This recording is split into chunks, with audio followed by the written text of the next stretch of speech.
So if you're having headaches that are tight in the back of your head and sometimes referring up around, sometimes in the forehead, sometimes in the temporalis, sometimes behind the eye, oftentimes that is from your suboccipitals. Also, it's sometimes from sternocleidomastoid, SCM, or the upper trapezius, levator scap, or all of those referring up into your head. If you're having regular headaches, I would really start to look at suboccipitals and the neck muscles to see if those are referring up into your head, creating some of the pain around your skull here, sometimes forehead, behind the eye, that sort of thing. One of the things we do here is do trigger point work, so pressing right in the suboccipitals, right in through here, right at the very base of the skull. Oftentimes those muscles refer up into the head and cause a significant amount of headache. Sometimes also we're seeing sternocleidomastoid, big fancy word for this muscle right here, SCM, which is very commonly involved in motor vehicle accidents. Also, sometimes if you're shrugging up like this and having a whole bunch of tension in your upper trapezius and your levator scap, these muscles right in here, those can also, when they're super tight, refer pain up, sometimes even in the back or down the shoulder. So all of those are very common trigger points and muscles that refer pain to the neck.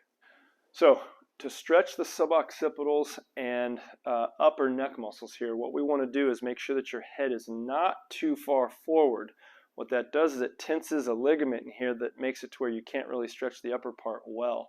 So we actually want to keep you in a more neutral position like this, and then tuck your chin down like that. So first you retract like Tate did, and then you tuck like this, and that's going to open up the suboccipitals there.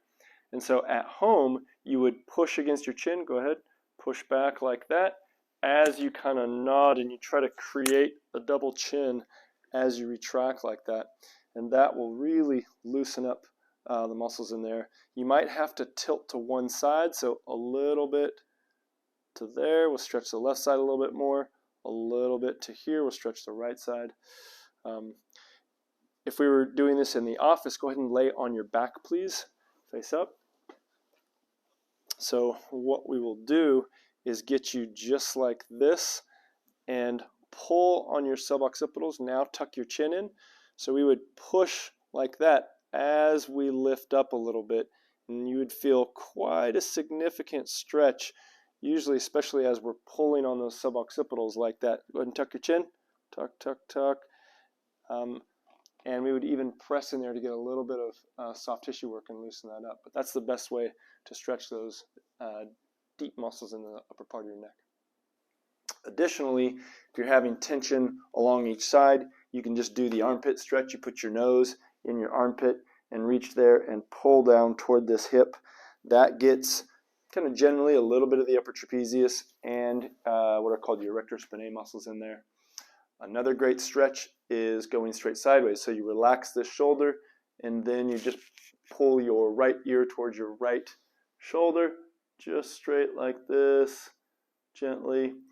Yep, so those three are probably the best and easiest group of exercises to stretch most of the posterior muscles, the muscles in back.